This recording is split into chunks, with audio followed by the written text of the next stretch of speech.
Honey， 我们的 Espresso machine 漏水了。故事是这样的，当我每次做完咖啡，我都会把咖啡机器擦一下。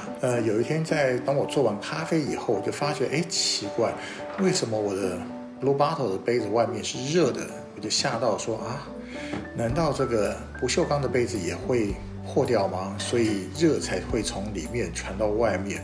研究了一下以后，发觉我的咖啡机后面的背板怎么那么湿？所以我就多做了2-3次咖啡的时候，我就发觉原来在喷水，所以就拍了这支小影片跟大家分享一下。然后我已经在 Amazon 去买了它的零件，所以等到零件寄来以后，我再跟大家分享看怎么去换这个油封。